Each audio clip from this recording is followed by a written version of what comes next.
Halo, kembali berjumpa dengan saya Hersman Arif dan Bung Rocky Gerung.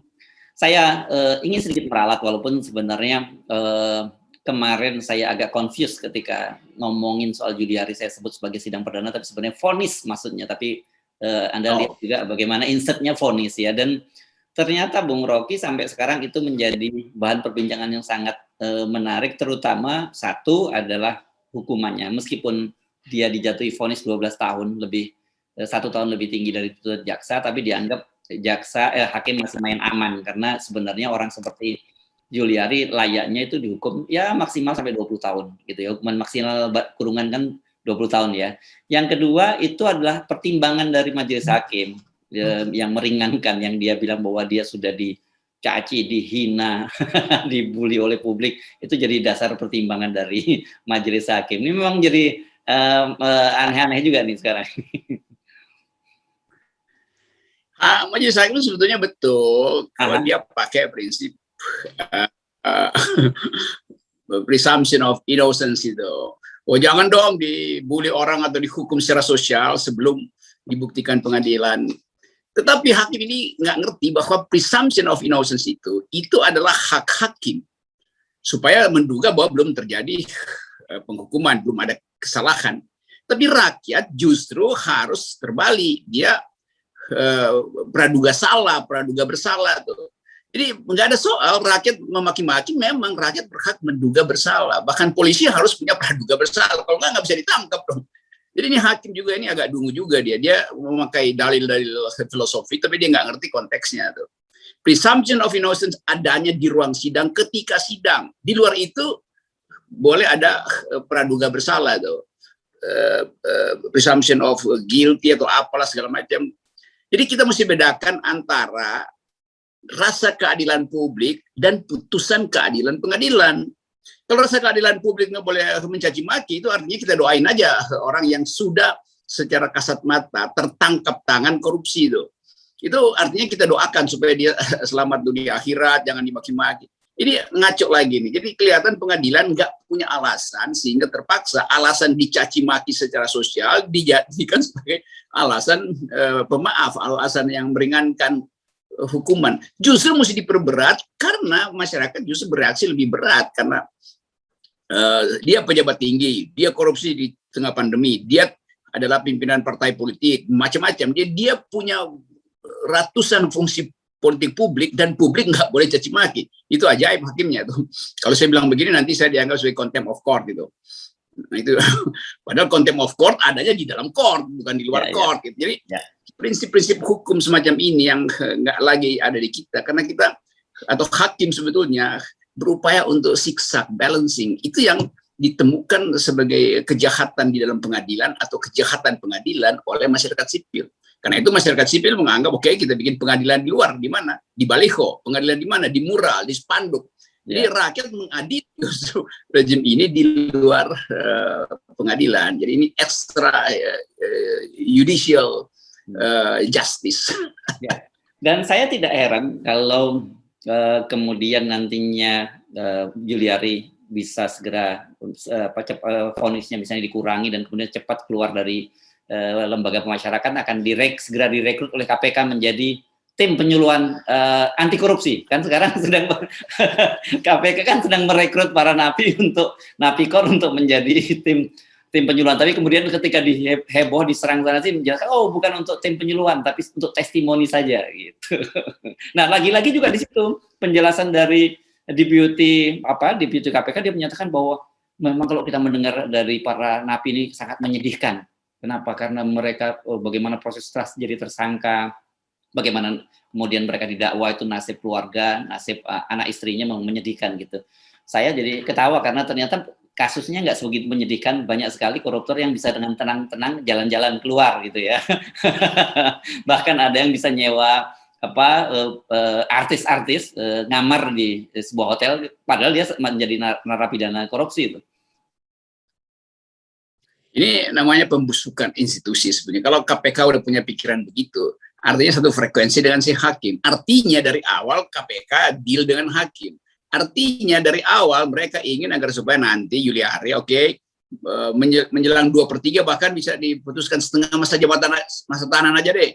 Jadi dalam 3 tahun bebas lagi yang bersangkutan kan, karena dianggap 1/3 udah cukup itu. Jadi terlihat bahwa kita nggak punya lagi patokan apa yang disebut sebagai just, adil, apa yang disebut sebagai jujur. Jadi kalau KPK terus-menerus pasang spanduk jujur itu hebat, nah dia terus-menerus membatalkan prinsip itu tuh. Jadi nggak ada orang jujur yang mau lakukan korupsi tuh. Nanti kalau dia korupsi, nanti dia bilang, oh saya minta maaf karena saya telah berbuat tidak jujur, kasihani keluarga saya, segala macam. Jadi KPK mengajarkan hal yang buruk sebetulnya tuh. Nah kita bisa bayangkan misalnya, oke, silakan korupsi, terus bersedih-sedih, terus nanti minta, jadi nanti akan ada semacam sandiwara, si A korupsi, terus dia suruh 1.000.000 orang itu untuk maki-maki dia tuh, supaya pengadilan mengatakan bahwa dia dimaki-maki, maka dia akan bebas tuh. Ini soalnya memaki-maki. Kalau saya sampai hari ini masih dimaki-maki soal baju adat presiden karena saya dianggap membiadabkan presiden. Padahal berkali-kali sudah terangkan itu bukan akun Twitter saya tuh. Tapi mungkin yang memaki-maki itu disuruh untuk maki-maki terus Rocky Gerung supaya dipercepat SK komisaris gitu kan, begitu kan. Ya, ya, ya. Ini memang menurut saya ini injury time nih bagi para buzzer kan. Kalau mereka belum juga kebagian komisaris, ini berbahaya. Situasi kan uncertainty, Bung Rocky ya. Jadi kalau nggak cepat mereka jadi komisaris itu ya bisa mereka nggak bagian apa-apa. Dan saya kira mungkin strategi mereka inginnya begini, kalau bisa tolong dah cariin komisaris yang jauh-jauh tapi gajinya tetap gede. Jadi nggak jadi sorotan media gitu loh. Kira-kira Bung Rocky. Banyak itu mereka yang bercokol di komunitas corok selalu berharap itu. Kan orderan habis kan. Jadi kalau bisa dapat komik, kan BUMN kita ada berapa? Ada 500 atau 1.500. Dan banyak di daerah yang nggak kelihatan, nggak tersorot, tapi juga profitnya gede. Kan lumayan tuh. Jadi ini yang kita sebut sebagai corok community ini berupaya terus untuk memprovokasi itu. Menganggap saya melakukan penghinaan segala macam tuh, itu nggak berhenti dan mereka nggak benar ubah itu kan. Untung rakyat banyak yang WA saya menganggap bahwa saya memang nggak punya Twitter lagi tuh, dan yang rampok justru kalangan corok ini. Tapi mereka sakit hati karena saya nggak punya Twitter, jadi dia pakai channel-channel itu untuk maki-maki saya tuh. Jadi dan berupaya untuk memecah belah tuh. Rocky Gerung yang biadab segala macam. Iya, tapi orang tahu bahwa kalian itu nunggu SK komisaris, sementara kantongnya udah kosong, oligarki udah nggak mau lagi biayai corok-corok ini kan. Jadi beredarlah corok-corok ini untuk menjilat KSP, menjilat Seknek, menjilat macam-macam.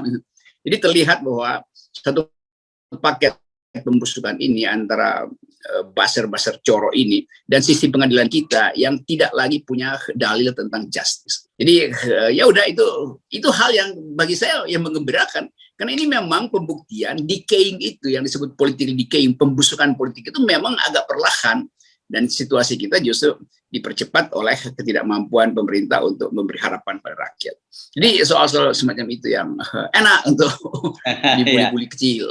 Tetapi rupanya memang saya jadi paham sekarang ini bahwa pakaian adat dari Presiden Jokowi yang selalu dikenakan Presiden Jokowi di berbagai acara-acara resmi terutama kenegaraan ini sudah lama menjadi sorotan publik ya.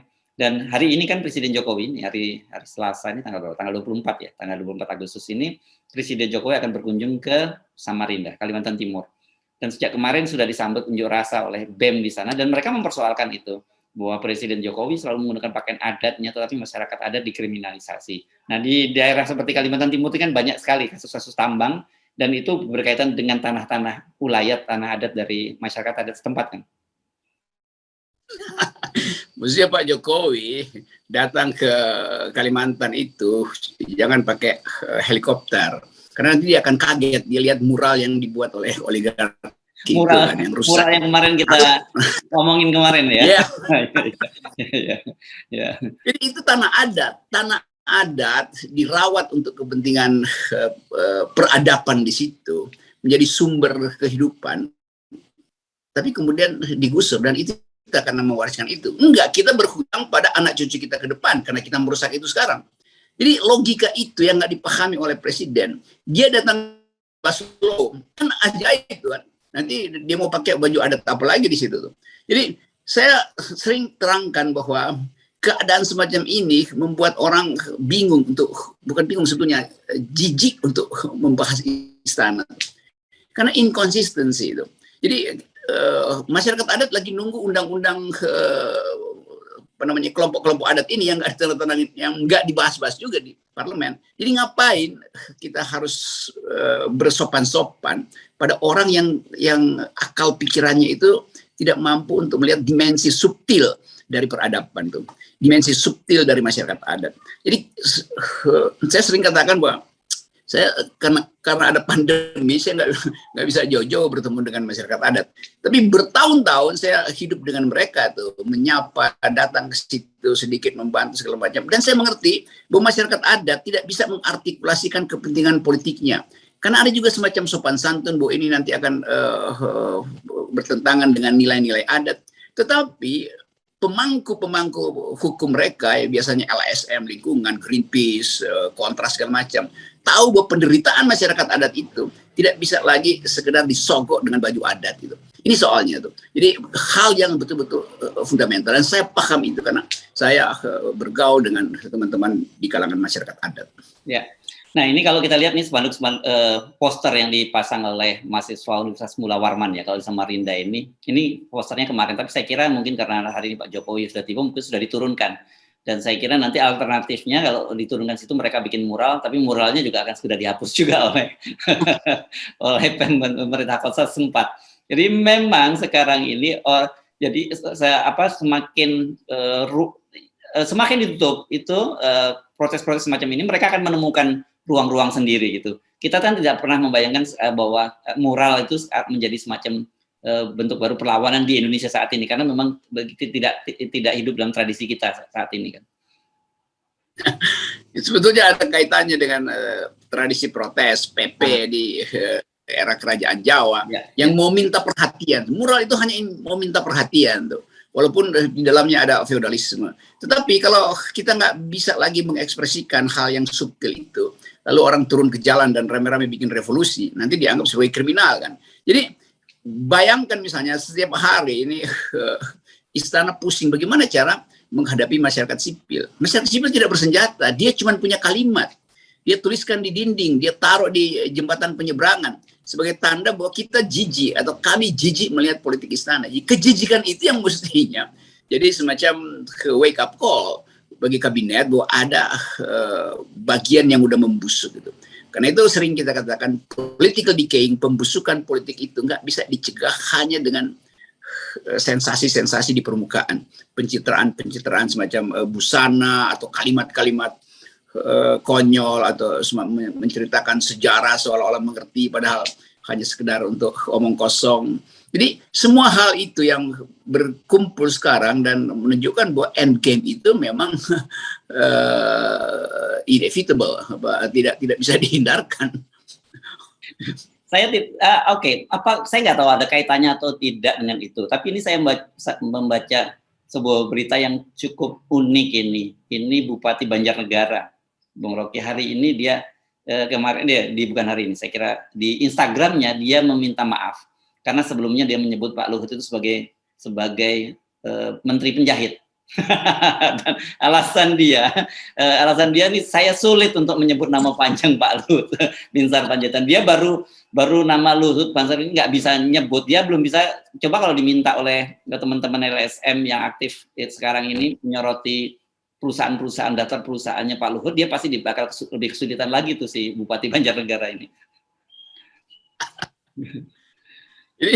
Jadi semacam kelucuan politis. Sebetulnya orang nggak persoalin karena Pak Luhut juga pasti tahu ya itu kan diksi doang tuh, Panjaitan, penjahit, pasti Pak Luhut nggak tersinggung. Tapi justru karena Pak Bupati itu minta maaf akhirnya, lalu orang bikin macam-macam interpretasi lagi kan. Sebetulnya ini yang saya sebut counter culture itu bekerja tuh.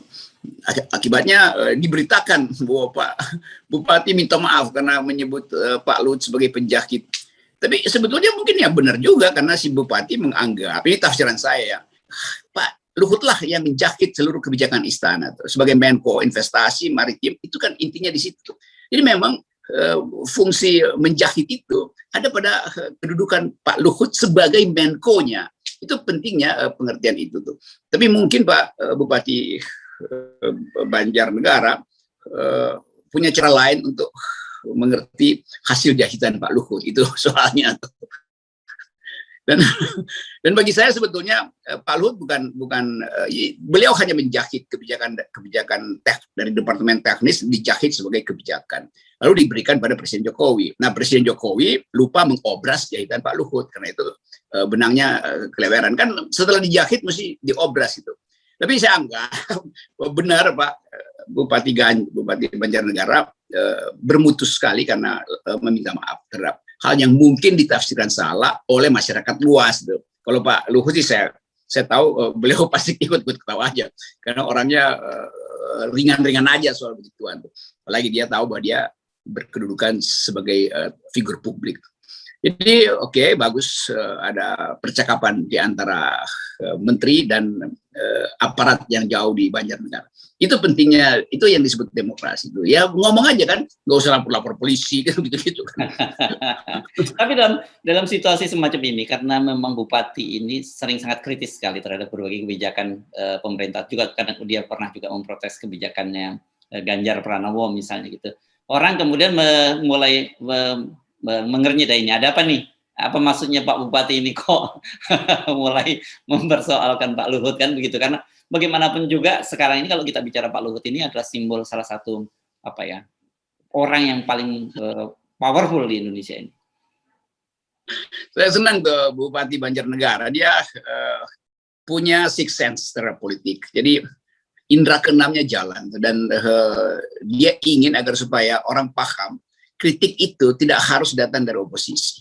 Bahkan dari pejabat daerah yang mewakili suara rakyat, dia tahu bagaimana penderitaan di kabupaten itu, di Banjarnegara, yang mengakibatkan disparitas naik terus, kesulitan ekonomi. Jadi kalau dibandingkan Ganjar, mungkin dia lebih paham tentang local politics. Ganjar mau pamer ambisi untuk jadi presiden, oke, nggak ada soal itu. Tapi Bupati ini dia mau pamer bahwa dia mengerti keadaan di bawah itu. Itu lebih penting. Jadi pejabat memang harus mengikuti etika publik dari Bupati Banjarnegara. Melalui channel FNN, salam perjuangan kritisisme terhadap kebijakan kepada Bupati Banjarnegara. Oke. Saya mengucapkan salam. Ya, baik, terima kasih Bung Rocky. Kita akan masih menunggu lagi ya kelanjutan sequelnya ini, karena masih banyak cerita-cerita yang menarik, dan jangan khawatir, di Indonesia ini setiap hari akan tampil dengan penuh kejutan-kejutan. Saya tidak tahu siapa lagi yang nanti akan dibelas kasihani oleh para penegak hukum kita, dan siapa lagi yang akan direkrut masuk ke KPK, karena KPK ini kelihatannya rupanya mereka mau rekrut Napikor ini untuk menambal 75 orang yang dipecat tadi. Dan tapi kenapa yang dipilih Napikornya? Siap, kita evaluasi sambil membayangkan sequel yang lebih dramatis gitu. Yes. Dan hal-hal semacam itu yang orang tunggu di channel FNN, Subono Point segala macam. Ya begitu, saya dapat banyak WA kemarin soal apa yang kita bahas itu. Orang menganggap bahwa selalu dapat kuliah dari dua rekan yang konyol tapi bermutu. Subono dan Oke, channel ini memang dimaksudkan untuk itu. Itu pesan-pesan yang masuk ke WA saya tuh. Tapi khusus untuk channel kemarin. Ya, yang masuk konyolnya dulu ya. Oke, mau disebut konyol, mau disebut apapun, selama ternyata membantu meningkatkan imunitas tubuh para viewer kita nggak keberatan ya, Bung Rocky ya. Ya, ada satu WA lagi unik, dia bilang ini kuliah publik yang harusnya dimengerti oleh kabinet gitu, karena banyak hal yang disembunyikan tapi bocor melalui dia sebut ngecap-ngecap antara Hersu dan Rocky, ngecap-ngecap. Oke, tapi ini bukan kecap sasetan, ini kecap nomor 1. Yes. Oke.